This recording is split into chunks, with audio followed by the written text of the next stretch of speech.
And she said to me last going on, She inspired Adele, didn't she? Adele. Adele. Adele loves all the songs. Big fan, Really? yeah. Because I think her parents... Welcome to Sherman Cymru in Cardiff. Say It With Flowers is a new play that opens here in May and tells the dramatic life story of the Welsh singer Dorothy Squires. Born into her parents' carnival caravan in 1915, this Llanelli girl went on to be the highest paid female singer in the UK and marry the 007 actor Roger Moore in a life filled with the most dramatic highs and lows. Hers is a story begging to be told. I have with me the play's two writers, Johnny Tudor and Meic Povey, and musician Christopher Rees, who earlier this year released his own tribute to the diva, the song All Right Squires, that we'll hear a little later. If we can start with you, John, I understand you're in a very good position to be able to tell her story. Yeah, well, the thing is, I've known her all my life, really. My father knew Dorothy when she was only 16 years old. I mean, she went to London on a day trip, you know, guts all she had was a ticket and a few quid, and had the tenacity to go into an agent's office without an appointment and ask for an audition. And my father was in a group at the time called Jack Lewis's Rolling Stones, years before the original. And he was a pianist, my dad. Anyway, so the agent said, "What are you doing, love?" She said, "I want an audition." He said, "Well, you've got an appointment." He was about to chuck her out. And my dad, recognised in the Welsh voice, said, "Where are you from, love?" She said, "Llanelli." So he said, "What's your name?" Said, "Edna May, but my stage name's going to be Dorothy." See? So he said, "Give her a chance, Joe, I'll play for her." I think he fancied her, the truth. Anyway, he played for her and she got a job in the Hostelry Hotel, which was the first job she'd had in London. She had nowhere to stay, and she went and stayed with my grandparents who lived in Streatham. And she stayed there for months and months till she got on her feet, and she never forgot it really, and she helped me in my career, and I just known her right through my life. So you must have been spending time with her through all manner of parts of her life, knowing what was going on. Yeah, well, I really got to know more, you know, when I was about 20, 21. Mm-hmm. I'd gone to London to do shows, I had nowhere to stay. She said, "Come and stay with me." She had this mansion with 23 rooms and a swimming pool. So I had the best digs in town. And it was an amazing place because there was always great big parties going on. And you'd be sitting next to big stars and you would know the hell they were. One day there was a guy sitting next to me with dark glasses. He said, "Who's this, Dot?" She said, "It was Phil Spector." Now, I mean, you know, you don't expect to be sitting next to Phil Spector, do you? And then I was with her through the time when the house burnt down, the payola scandal. Palladium. I was on the London Palladium with her in 1971 and 70. Then we did the tour all around the country, ended up in the Albert Hall, and then she went off to do the Carnegie Hall but couldn't get me a work permit, so I missed that one. So that's really the story of how I was involved with Dot, you know. She's been dead down for about 15 years. What is it about her character that you felt a play had to be written? It was her life, really, because it's a drama in itself. I mean, you've got this girl who comes from Llanelli with nothing, goes to London on a day trip, and becomes a huge star. She was with this older guy, obviously he was the one who wrote all the songs, Billy Reed. Then he leaves and she meets Roger Moore, who's Mr. Nobody, modelling jumpers for 20 quid a time, okay?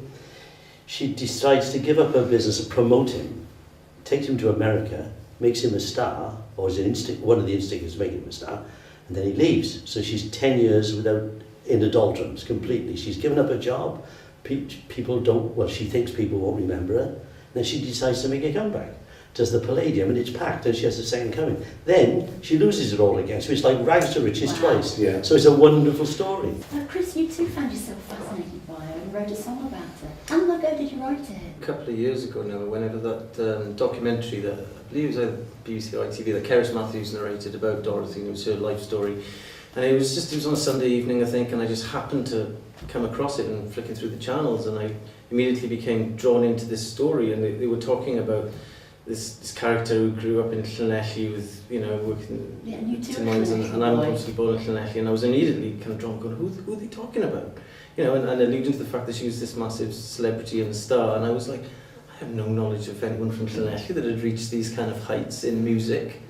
And you know, as it evolved and the story went on, I just became ever more kind of, you know, completely gobsmacked by the fact that I'd missed this entire kind of story, and as it unfolded, you know, it was a completely fascinating story, as you've mentioned, you know, coming from you know, a working class kind of upbringing. I think she was born in Pontyberem and grew up in Llanelli, and then, you know, going to London and further on to Hollywood, and this amazing success. And then, of course, the rather tragic fall from grace.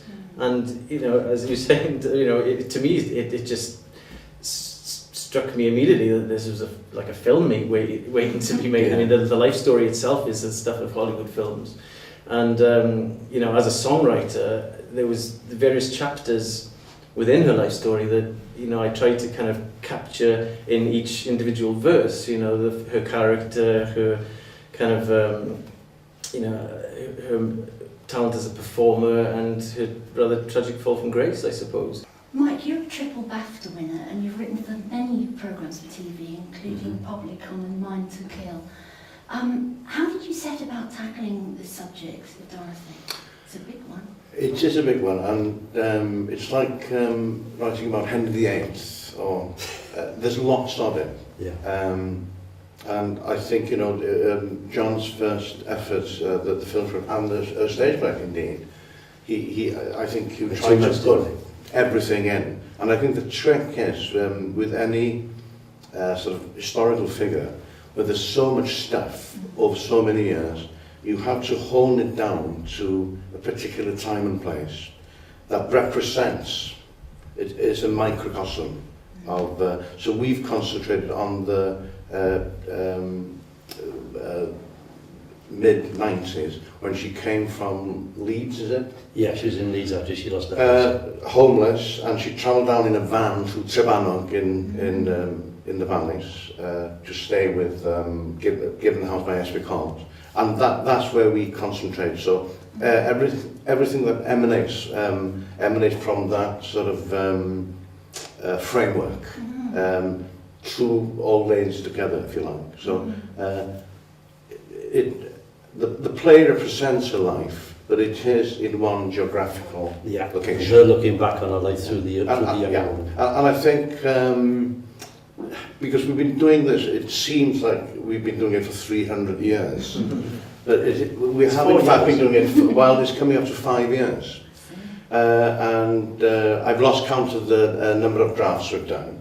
But I think the thing is there are plenty of events, plenty of it, but it's no good just putting an event after one event after another. So you've got to get inside her personality, really. That's the hard bit, and you just can't do that with any subject. You can't do that the first time. So I think it's a bit of a flashback piece as well. You mentioned the younger Dorothy. I understand that you do have two ladies playing Dorothy. We have young Gillian Kirkpatrick and Ruth Maddott playing the major role. Was Ruth a natural for the role? Well, the thing with Ruth was, when I originally wrote a film script about it, before I met Mike, I approached Ruth about it those years and years ago, because A, she's Welsh and I worked with her. And that was how she came to know about it in the first instance. But the film didn't come to fruition, so that was the end of that. But then when she found out that we'd done the play, she was very intense. She wanted to play the part. So I said, well, all we could do is, it's not down to us anymore, we've written it. But obviously, if you'd like to be seen for the part, obviously Ruth, you know. But anyway, Pia saw and they've come to the conclusion she'd be ideal to play the part. I also wanted to ask about her sort of personality, really, in the sense that I've heard lots of stories about that. Obviously, she could be very fiery and inflammatory and formidable, but yet would contradict herself in many ways. That she would be pretty hostile sometimes to people, but then would kind of be very apologetic afterwards. Like she might F and blind till the cows come home, and then she'd always apologise and be as sweet and try and apologise. I mean, was there a certain amount of schizophrenia going on there? We think or so. Split personality? We think she was definitely a bit schizophrenic. We're not sure what it was. Bipolar, whatever you call it. She had some kind of problem. And quite reclusive, even in the old days. You'd stay in her house and I'll take you to dinner, I'll cook for you. She'd go out when she was working, but she wouldn't go out much other than that. You know, and when she was out, she was on show. You know, when she was in the house, she was a Welsh woman. And I'll give you one funny anecdote. I'm staying there in the big house. She said to me, would you like some steak, John? There's some steak in the fridge. I said, I'm not really hungry, you know, so fair enough. The next day, she was at the time with a guy who was playing piano for her, that was her boyfriend after Roger had gone. But he was about to leave. There was a bit of acrimony. So she said, Keith, do you want that steak? I said, oh, sorry, Dot, I ate it, because I'd hungry the next day. You're greedy. You can imagine the words. I said, what do you mean? You told me to eat it. I don't want to eat it all. So I chucked a fiver on and said, buy yourself some more bloody steak, and I stormed out. So I went to stay with my aunt, right?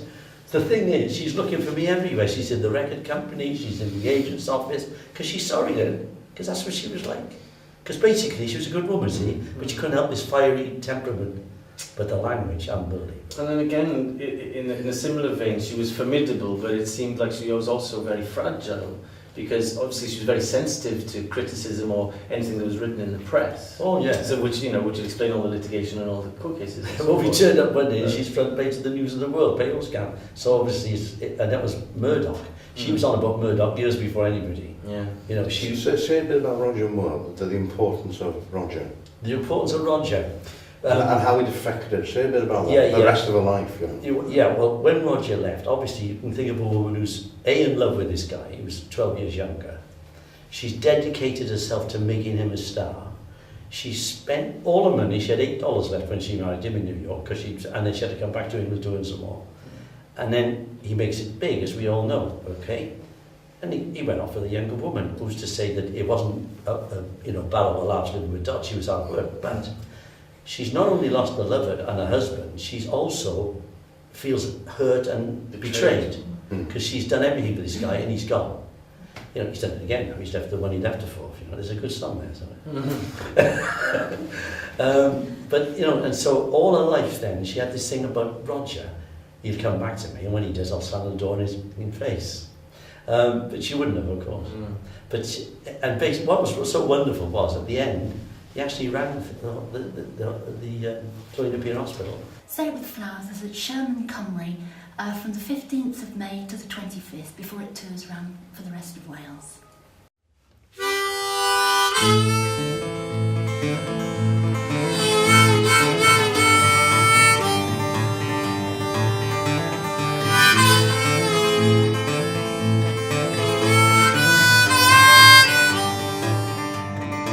She'd rather spit in the devil's eye than lick her wounds and cry she was a fighter.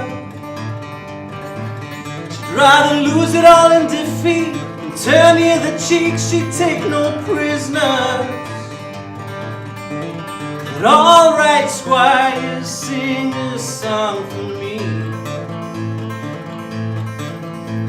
It's alright, Squires, sing so gracefully. Give me something true, I can't believe it.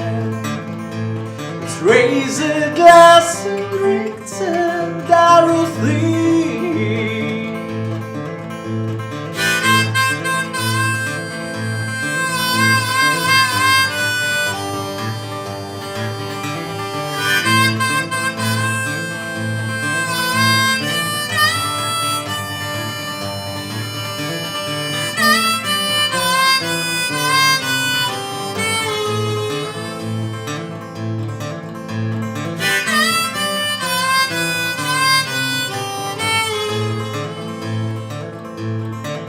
She was loud and she was proud, but by God she'd thrill a crowd, she'd sing her heart out. She had the whole world on a string, but she died with nothing, she was a loner. But alright, Squires, sing a song for me. It's alright, Squires, sing so gracefully. Something true, I can't believe it. Let's raise a glass and drink to Dorothy.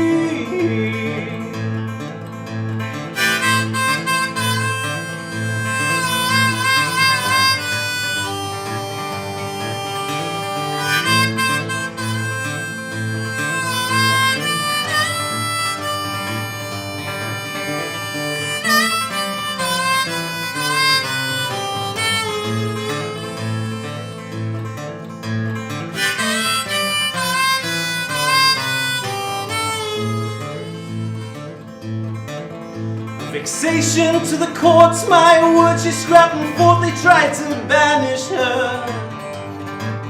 She would fight amongst the best, and she'd argue with the rest, there was no stopping her.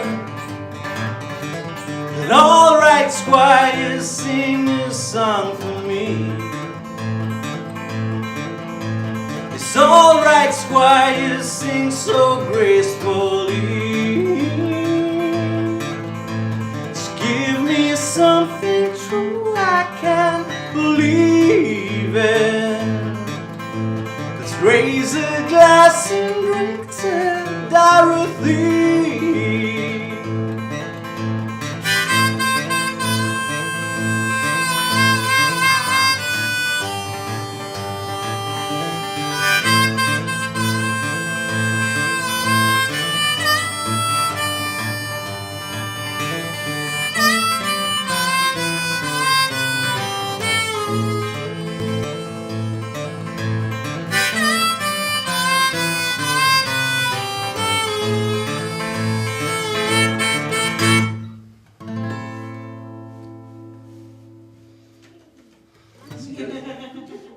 You got the essence of it.